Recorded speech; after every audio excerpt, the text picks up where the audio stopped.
So good morning everyone. This is inside my Tanami X15B, and one of the things I tried to do the other day or a little while back was I went camping and I thought I'd be able to just plug my solar panel into the front drawbar where it's got the Anderson plug, and I'd be able to whack it in, the controller would sense the load, and then I'd have solar panels on the roof and my solar blanket would also be whacking in another 200 watts of solar. Oh, beauty, I'll be getting about 300, 500 watts of solar going in. It'll be awesome. But it didn't work, like nothing happened at all. And after a bit of researching, I found that that ignition line in doesn't have enough load on it to actually turn on the controller. So therefore nothing happens. It doesn't work that way. Everyone says you've got to basically plug in another controller or run another line to your batteries and all that sort of stuff. And some have said do other things. So what I'm going to do today is I'm going to turn my camera around and I'm going to show you exactly what I am going to do so that I can run this little switch. A little switch there. It's just a little on-off toggle. And I'm going to put it down here somewhere nice and neat. So you won't sort of see it, won't be in the way. And my aim is that I'm simply going to go click, and that front Anderson plug will flick from being a vehicle supply, so charging when you're driving, to be registering the input for my solar and being an addition. So I'll just be able to plug my solar blanket in without a controller straight into the Anderson plug at the front, flick a switch. The solar controller will recognize the extra input and I'll have, in essence, 500 watts of solar going in by plugging in a portable unit without cutting, changing, lifting beds, swapping Anderson plugs over, etc. Flick of a switch, bit of a relay, bit of cutting of wires and a bit of soldering, but it should work, I hope, I think. Other than that, my van's going to burn down and that gets awkward. So I will flick things around and I'll show you what I intend on doing and we'll go from there. So here's how this is going to work, in case you're wondering. I've got what's called a changeover relay. So this is a normally closed, normally open, normally closed. Either way, what'll happen is in one position, when I flick this switch, it'll route the wiring as though it's coming from the drawbar. And so if I want to say plug my car in while I'm driving and charging in one position, that'll work exactly as it is. It'll route the wire from the drawbar into pin 6 of the controller, and it'll charge from vehicle power as well as the solar on the roof, which is what the Red Arc's designed to do, and it'll be good. But in the other position, what it'll do is it'll sense the power coming in from the drawbar and it'll flick it from going to pin 6 to pin 5. So it'll then create extra solar input. Hopefully that makes sense. So I'm going to mount this underneath the seat. I'm going to mount this at the front. A few connections here. Got some nice big chunky cable. More connectors there, which I'll fit up. It really shouldn't be too much of a job, but I'm tipping it's going to take a while. So I'll get into it. So this is the setup under the bed. As you can see, it's got the Red Arc controller, the pure sine wave, and it's got the controller 30, the Red Arc 30, whatever it's called, in here. And it's got a heap of wires running through there, and they all run out through there to a big, conglomeration out here, which if you're not really savvy with running 12 volt stuff or running wires and all that sort of stuff, probably pay to get someone else to do this work. But I'm a mechanic by trade and haven't been practicing as a mechanic for a few years now, working as a primary teacher, but this is pretty much child's play, a bit of a walk in the park, a bit of a read of the instructions. So the instructions here's the wiring diagram for the Red Arc 30. And as you can see here, we've got pin 5 is the solar input and pin 6 is the input from the drawbar. So that's where the Anderson plug will come in and here. So I'm actually going to tap into this wire for my trigger, but power that wire, if that makes sense. Anyway, I'll show you what I'm going to do. So down here, this here that is pin 1. So when we look at the diagram here and it says running from the house battery, pin 1. This is pin 1 here. Then it goes 2, 3, and you can see the diagram here that pin 3 is your earth. So you need to actually flip the diagram that way and it'll show you. But pin 1 is the house battery, which is at the top. Pin 3 is my general earth or common earth. Pin 5 comes from the solar, and 6 is from the drawbar. So they are down here. So 6 is here, which is the drawbar, and 5 is the solar. So I'm going to be using that one and cutting into that one.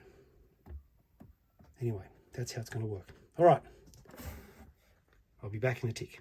All right, so I've just taken one of these,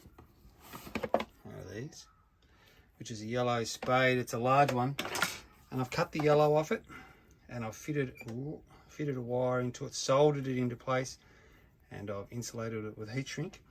I've taken the liberty of labeling the wires before I cut, so that I know as soon as I cut, I'm going to be going, which wire was that? It'll be easy when it's up here at this one, but when they're down here, I won't know. Now, just about to cut and start fitting things up to the relay, which will work out just fine. I'll show you how that goes in a second. Okay, so I've cut wires.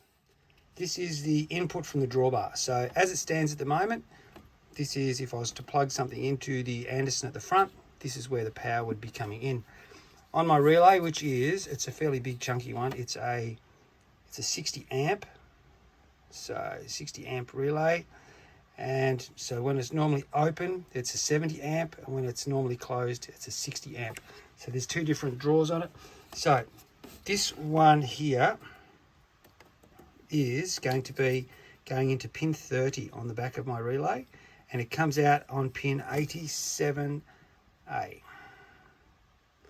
So when my switch is in the off position, this relay will serve the purpose as just running the power straight through and into pin 6.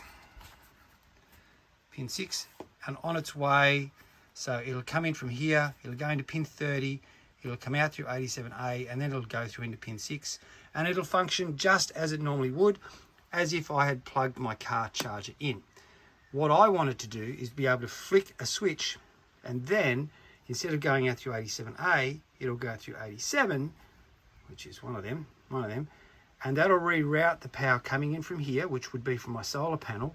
Instead of going into pin 6, it'll go into pin 5, and it'll register as solar. That's the plan. These two wires here are just for me to be able to switch this relay on and off, which is going to be fine as well.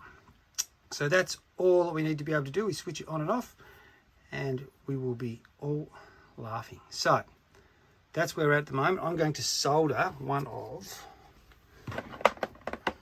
these, which is a yellow terminal, onto the end of this, and then that starts me off. It'll be my pin 30, and then I'll go from there. So let's see what happens. The rag's just here to stop any solder dropping onto the top of my radar controller and making things look ugly. All right, I'll get soldering. All right, so I've soldered my wire on, and as you can see, it's now attached to pin 30. I'm going to connect now, rejoin one from here, which I've already started on, and I will solder that into my vehicle power and connect them up, and in the normally open position, it'll just run from pin 30 through 87A to there, and we'll be fine. So then I'll connect this up and we'll go from there. All right, so a few steps have taken place.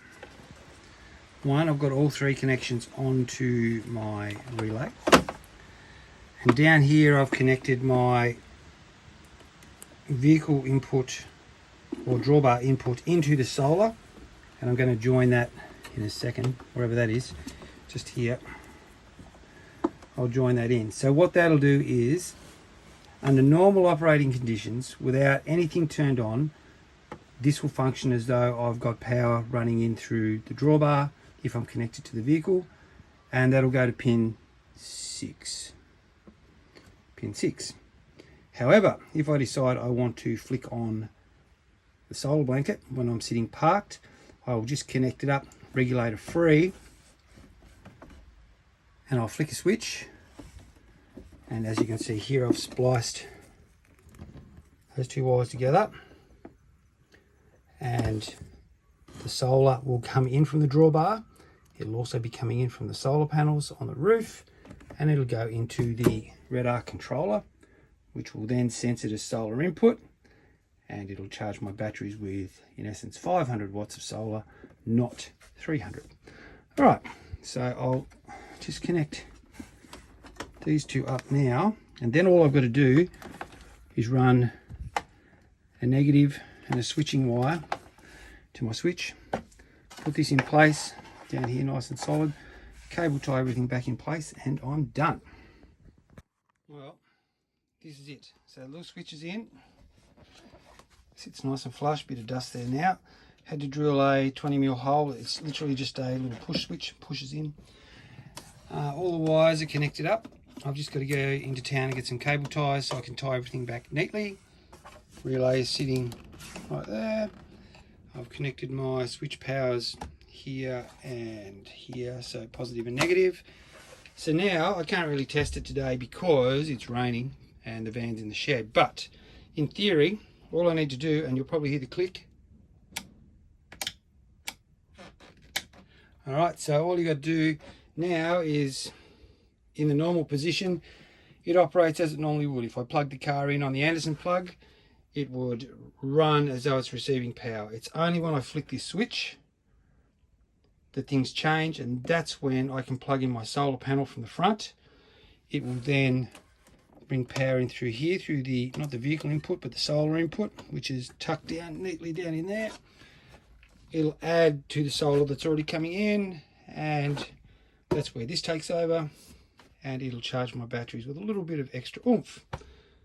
But that's how it looks. So I've now got it so the Anderson plug on the front functions as a solar input and also a vehicle input simply by flicking a switch, and that's it. If anyone finds this a little bit difficult to follow, and you probably will, happy to draw a wiring diagram for you so you can do it yourself. Anyway, that's it.